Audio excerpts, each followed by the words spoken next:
నా మనవరాలు రూపని నీ కొడుకు సుందర్కి ఇచ్చి పెళ్లి చేయాలనుకుంటున్నాను.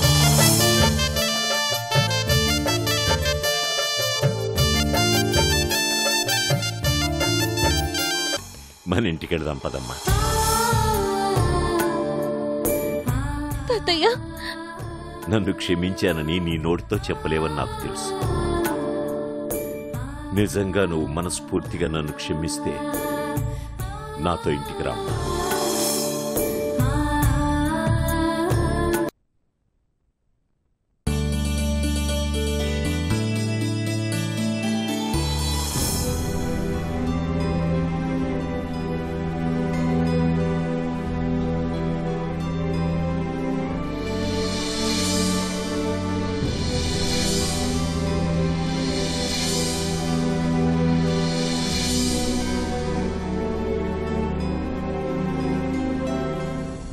అమ్మా కృష్ణ. బాబాయ్,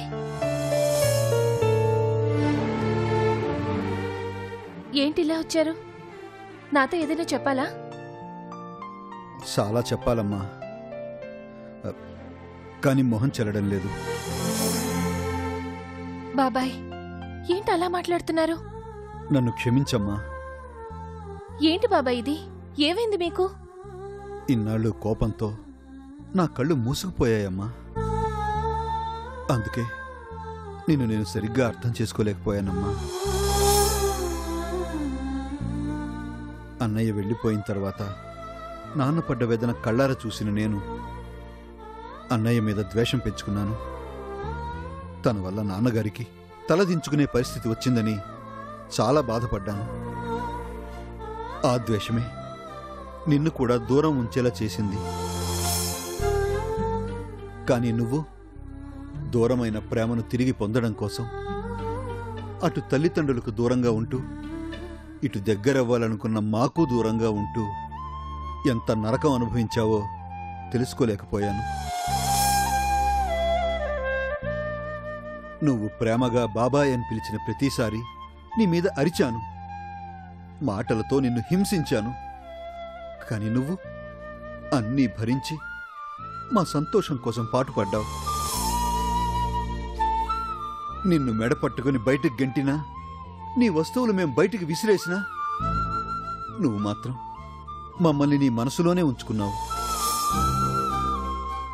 నీది పగ పగ అని మేమంటున్నా కూడా ప్రేమతో అన్నీ భరించావు, ఓర్పుతో సహించావు. మా సమస్యల్ని తెలుసుకుని వాటిని పరిష్కరించడానికి ఎంతో ప్రయత్నించావు, పట్టుదలతో సాధించావు.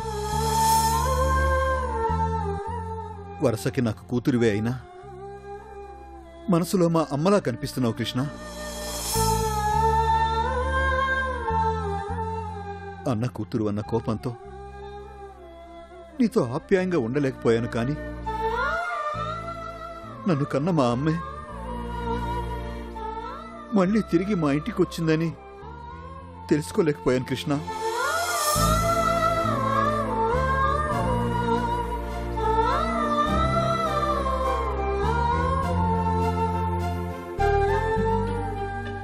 బాబాయ్, ఏంటిది? ఊరుకో బాబాయ్. లేదు కృష్ణ, నువ్వు నా కూతురు జీవితం నాశనం అవ్వకూడదని ఎంత తాపత్రయపడ్డావో నేను అర్థం చేసుకోగలను. అది కన్నవాళ్ళని కూడా లెక్క చేయకుండా ప్రేమించిన వాడితో వెళ్ళిపోవాలనుకుంది. అదే జరిగితే మేమెంత బాధపడతామో, ఎంత కృంగిపోతామో అని నువ్వు ఆలోచించి దాని మనసు మార్చావు. పగతో దాని ప్రేమను అడ్డు పెట్టుకుని మమ్మల్ని సాధించాలనుకున్న సుందర్ని సుధని మార్చి మమ్మల్ని కాపాడావు. 1000 జన్మలెత్తినా కూడా నీ రుణం తీర్చుకోలేనమ్మా. అవే మాటలు బాబాయ్. నేనేమైనా పరాయిదాన్నా? నేను మీ కూతురునే కదా. కాని నేనెప్పుడు నేను అలా చూడలేదు కదమ్మా. అందుకే ఈ బాధ. ఇప్పుడు చూస్తారు కదా బాబాయ్, ఇంకేంటి? బాబాయ్, జరిగిందేదో జరిగిపోయింది. దాని గురించి ఆలోచిస్తూ కూర్చుంటే ప్రయోజనం ఏముంటుంది? అవన్నీ మర్చిపోగలిగితేనే కదా మనం సంతోషంగా ఉండగలం. అవునమ్మా, ఎదుటి వాళ్ళలో సంతోషాన్ని చూడటంలోనే నీ సంతోషాన్ని నువ్వు వెతుక్కుంటావు.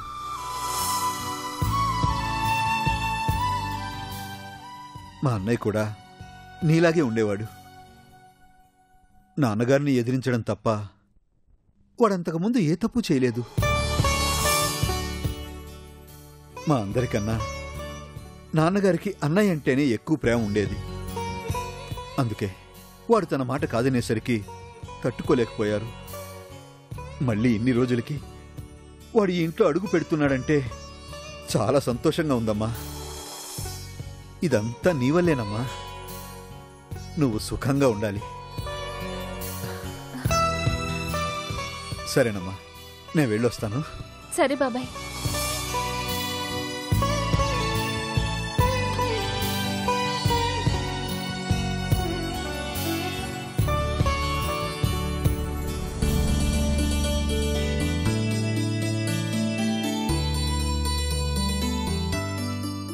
అత్తయ్య, ఏం చేస్తున్నారు? నన్ను పిలవచ్చు కదా. అప్పట్నుంచి ఏం చేయాలో తెలియక బోర్ కొడుతోంది. ఇంట్లో ఎంతమంది ఉన్నావు, నీకెందుకమ్మా శ్రమ? పైగా ఇప్పుడు తాతయ్య గారికి ముద్దులు మనవరాలు అయిపోయావు. నీకు పని చెప్పామని తెలిస్తే నాన్నగారు ఊరుకుంటారా? ఊరుకో అత్తయ్య, నాకు మాత్రం ఏ పని చేయకుండా ఖాళీగా కూర్చోవాలంటే తోచదు. పిన్ని, ఇటివ్వు, నేను కట్ చేస్తాను. అయ్యయ్యో, నీకెందుకమ్మా, నేను చేస్తున్నాను కదా. నువ్వు ఇంకేదైనా పనుంటే చూసుకో, ఈ పని నేను చేస్తాను.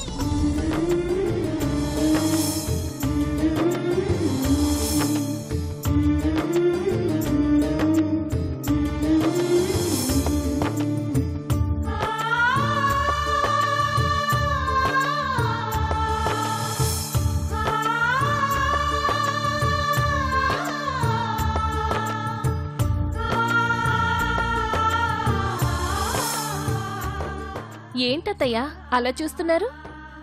నిన్నిలా చూస్తుంటే చాలా సంతోషంగా ఉంది కృష్ణ. అవును కృష్ణ, ఇది వరకు నువ్వు ఇంట్లో ఉన్నప్పుడు కూడా ఇలాగే ఏదో ఒక పని పేరుతో మాతో కలిసి ఉండాలని ఆరాటపడేదానివి. కానీ అప్పుడు మేం మనస్ఫూర్తిగా నీతో మాట్లాడలేకపోయాం. అప్పుడు నువ్వెంత బాధపడేదానివో మాకు తెలుసు. మనసులో నీ మీద ఎంత ప్రేమున్నా మావయ్య గారి మీద భయంతో నీతో సరిగ్గా ఉండలేకపోయాం. ఇప్పుడిక ఆ బాధ లేదు కృష్ణ. మొత్తానికి నువ్వనుకున్నది సాధించావు. మళ్ళీ ఇంట్లో అడుగుపెట్టావు. అవునమ్మా, నాన్నగారు నిన్ను అంగీకరిస్తారో లేదోనని మాకు చాలా భయం ఉండేది. నువ్వు పడ్డ కష్టం ఫలించింది కృష్ణ. నీ మొహం చూడ్డానికి కూడా ఇష్టపడిన నాన్నగారు ఇప్పుడు మనవరాలు మనవరాలు అంటూ తిరుగుతున్నారు. ఇలాగే ఏదో ఒక రోజు మా అన్నయ్య కూడా మళ్ళీ ఇంట్లో అడుగు పెడతాడు. మన కుటుంబంలో సంతోషం నిండే రోజు దగ్గరలోనే ఉందమ్మా. నీ వల్లే మా అన్నయ్య మాకు దగ్గర అవ్వబోతున్నాడు. ఎప్పటికీ తీరదేమో అనుకున్న బాధ తీరబోతుంది. నీకెలా కృతజ్ఞతలు చెప్పాలో నాకు తెలియడం లేదు కృష్ణ. భలేదాని అత్తయ్య, నువ్వు నాకు థ్యాంక్స్ చెప్పడం ఏంటి? మన కుటుంబం కోసమే కదా నేను ఇదంతా చేశాను. అయినా మీరు సపోర్ట్ చేశారు కాబట్టి నేను ఇదంతా సాధించాను. మీరు చాలా విషయాల్లో నాకు సాయం చేశారు. నిజానికి నేనే మీకు థ్యాంక్స్ చెప్పాలి. నువ్వు మాకు చేసిన సాయంతో పోలిస్తే మేం చేసిందెంత కృష్ణ? అవును కృష్ణ, నువ్వు గనక అనిత సమస్యను తెలుసుకుని పరిష్కరించి ఉండకపోతే ఈరోజు తను మనకు దక్కుండేది కాదు. రూప గురించి కూడా మాకు చాలా భయం ఉండేది. ఏ క్షణంలో ఏం జరుగుతుందోనని చాలా కంగారు పడ్డాం. కానీ ఆ సమస్య కూడా తీరిపోయింది. మా ఆయన కూడా తప్పు తెలుసుకొని బుద్ధిగా పనిచేసుకుంటున్నాడు. ఇంట్లో ఇక ఏ సమస్య లేదు. అందరం సంతోషంగా ఉండొచ్చు. అదే నేను కోరుకుంది. మా నాన్నగారు వచ్చేలోపు ఈ కుటుంబంలో అన్ని సమస్యలు తీరిపోయి అందరూ సంతోషంగా ఆయన ఆహ్వానించాలి అనుకున్నాను. ఇన్నాళ్ళు ఇక్కడికి ఎప్పుడొస్తానా అని మా అన్నయ్య ఆరాటపడి ఉంటాడు. ఇప్పుడు మా అన్నయ్య ఎప్పుడెప్పుడు వస్తాడా అని మేము ఆశగా ఎదురు చూస్తున్నాం. మా అన్నయ్యని చూసే క్షణం ఎప్పుడెప్పుడు వస్తుందా అని చాలా ఆరాటంగా ఉంది. నాకు మాత్రం ఆయన వస్తే ఏం జరుగుతుందా అని కంగారుగా ఉంది అత్తయ్య.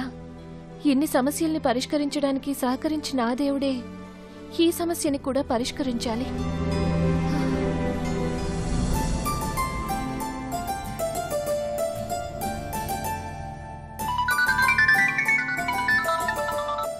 చెప్పు కళ్యాణి, ఎక్కడున్నావు? ఎక్కడుండాలో అక్కడే ఉన్నాను కృష్ణ. అంటే తాతయ్య దగ్గరున్నాను. ఏంటి, తాతయ్య దగ్గరున్నావా? నాకేం అర్థం కావడం లేదు కళ్యాణి. తాతయ్య నన్ను మనవరాలుగా యాక్సెప్ట్ చేశారు కృష్ణ. నిజమా? తాతయ్య నన్ను యాక్సెప్ట్ చేశారా? ఎంత గుడ్ న్యూస్ చెప్పావు కళ్యాణి. నాకు చాలా హ్యాపీగా ఉంది.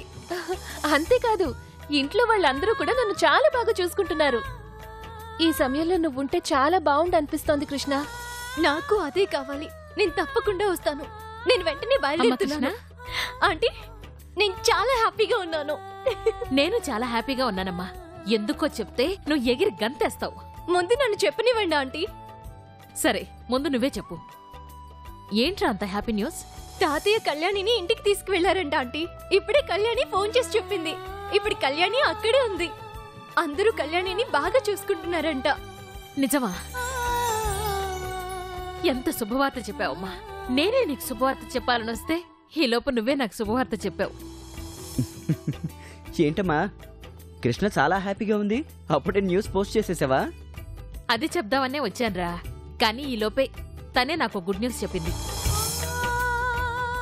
వాళ్ళ తాతయ్య కళ్యాణిని యాక్సెప్ట్ చేశారట. నిజమా? ఏంటమ్మా ఈరోజు అన్ని గుడ్ న్యూస్లు వినిపిస్తున్నాయి? అవునా ఆంటీ, మీరేం చెప్పాలనుకున్నారు? కృష్ణ, అమ్మ కాదు, నేను చెప్తాను విను. ఇందాకే నీ రిపోర్ట్స్ వచ్చాయి. నీకు క్యాన్సర్ పూర్తిగా నయమైపోయింది కృష్ణ.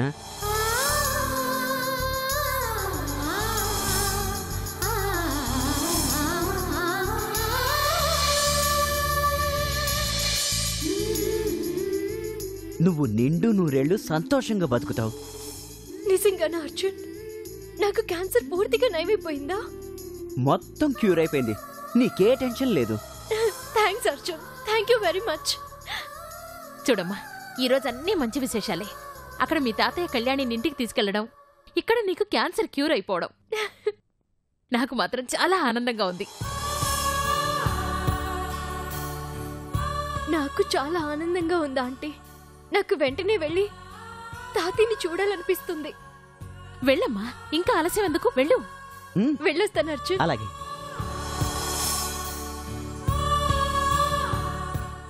చూసావురా ఎంత హ్యాపీగా ఉందో. అమ్మా, ఆ హ్యాపీనెస్ చూడాలని కదా ఇన్ని రోజులు నేను తాపత్రయపడింది. ఆ దేవుడిదే వల్ల కళ్యాణి కృష్ణ కోరిక నెరవేర్చింది. ఇటు తను పూర్తిగా క్యూర్ అయింది. నిజంగా చాలా హ్యాపీగా ఉందమ్మా.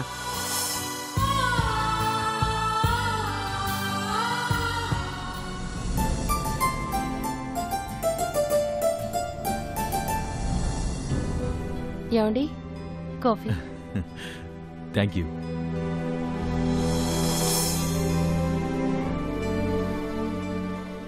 ఏమండి, నన్ను క్షమించండి. ఇన్నాళ్ళు నా గతం గురించి దాచి మీ దగ్గర తప్పు చేశానండి. మీరు నాతో ఎంతో ప్రేమగా ఉండాలని చూసినా నేను మాత్రం మిమ్మల్ని ప్రతిసారి మాటలతో బాధ పెట్టాను. అయినా మీరు నన్ను ఒక్క మాట కూడా అనేవారు కాదు. మీలాంటి మంచి మనిషిని మోసం చేసినందుకు నన్ను ఆ దేవుడు కూడా క్షమించడండి. ప్రేమలో మోసపోయి దిక్కుతోచని స్థితిలో ఉన్నప్పుడు చేసిన పాపం కడిగేసుకోమని ఈ పవిత్రమైన ఇంటికి కోడలిగా వచ్చే అవకాశం ఇచ్చాడు దేవుడు. కానీ ఇక్కడికొచ్చిన తర్వాత కూడా నేను పాపమే మూట కట్టుకున్నాను. మిమ్మల్ని ఇంతవరకు ప్రేమగా చూసుకోలేదు. కానీ ఏ జన్మలో చేసుకున్న పుణ్యమో నన్ను ఈ ఇంటికి చేరేలా చేసింది. ప్రతి ఒక్కరూ నన్ను ప్రేమగానే చూసుకున్నారు. మావయ్య గారైతే నన్ను తన సొంత కూతుర్లా భావించారు. దేవుళ్లాంటి ఆయన్ని కూడా నేను మోసం చేశానండి. ఎన్నోసార్లు మీకు నిజం చెప్పాలని ప్రయత్నించాను, కానీ నా వల్ల కాలేదు. మీ సున్నితమైన మనసు ఎక్కడ గాయపడుతుందోనని చాలా భయపడ్డాను. కానీ నా ప్రాబ్లం సాల్వ్ చేసి నాకు పునర్జన్మనిచ్చిన కృష్ణని అందరూ తప్పు పడుతుంటే చూడలేక నిజం బయట పెట్టాను.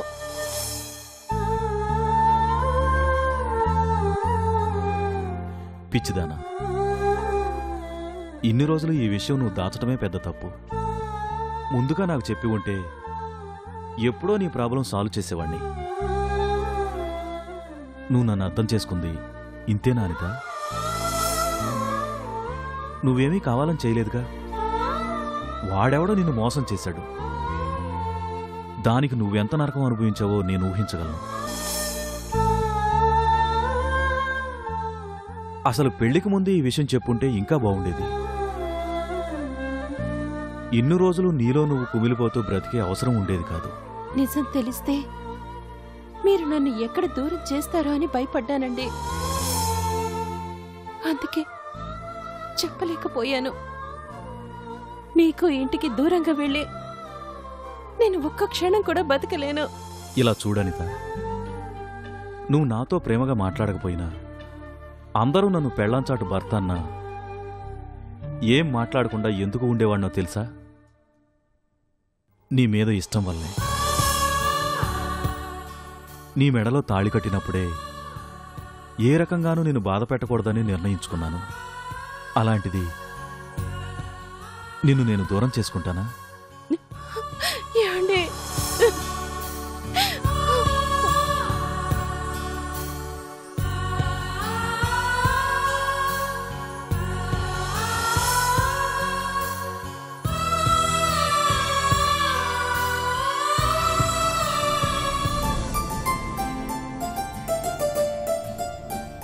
కృష్ణ,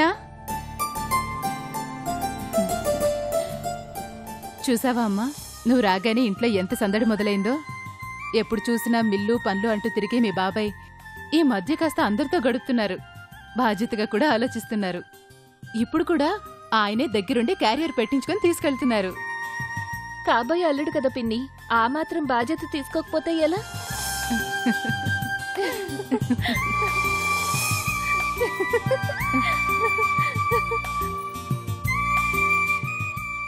కృష్ణ, ఈరోజు భోజనానికి అన్నీ నీకిష్టమైనవే చేయమని మావయ్య గారు చెప్పారు. ఏమేం చేయమంటావు? నీ చేత్తో ఏం చేసినా అమృతంలాగే ఉంటుంది పిన్ని. నువ్వేం చేసినా నేను ఇష్టంగానే తింటాను. కృష్ణ, వస్తున్నాను అత్తయ్య. ఇప్పుడే వస్తాను పిన్ని.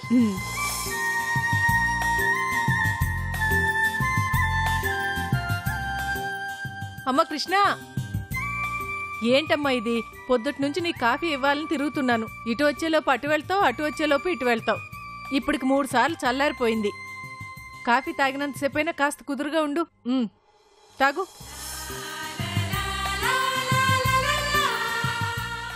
ఏం చేయమంటావు అత్తయ్య? ఒకరి తర్వాత ఒకరు పిలిచి ఏదో ఒకటి మాట్లాడుతూనే ఉన్నారు. నాకు అసలు కాఫీ తాగలేదన్న ధ్యాస కూడా లేదు. ఎలా ఉంటుంది?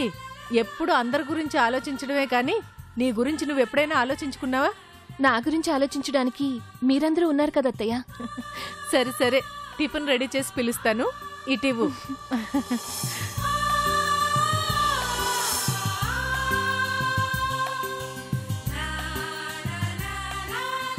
కృష్ణ, తీసుకోమ్మా. ఇప్పుడు దేనికి బాబాయ్? ఏదో నాకివ్వాలనిపించింది, తీసుకొచ్చాను. నచ్చకపోతే చెప్పు, వేరే తీసుకొస్తాను. అయ్యో, చీర చాలా బాగుంది కానీ ఇప్పుడెందుకు అన్నాను. తీసుకో కృష్ణ, మీ బాబాయ్కి ఇవ్వాలన్న ఆలోచన రావడమే గొప్ప. తీసుకో. అమ్మా కృష్ణ, నన్ను క్షమించమ్మా. అయ్యో, ఏంటి బాబాయ్ అంత పెద్ద మాటలు? లేదమ్మా, ఈరోజు నువ్వంటూ లేకపోతే నా భార్య ఇలా నా కళ్ళ ముందు తిరుగుతూ ఉండేది కాదు.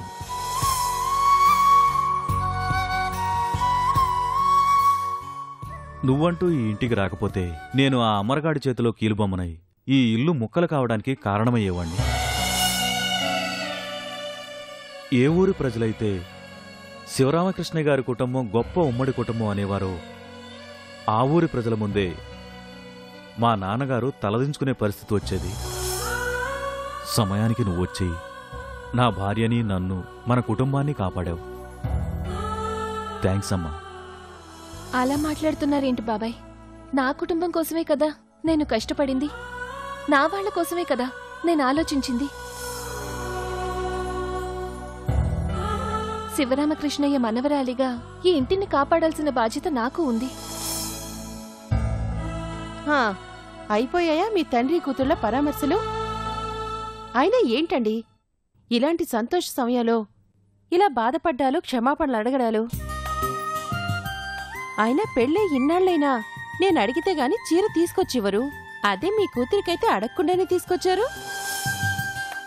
అవును మరి, తనంటే నా పెద్ద కూతురు, తన కోసం ఏదైనా తెస్తాను.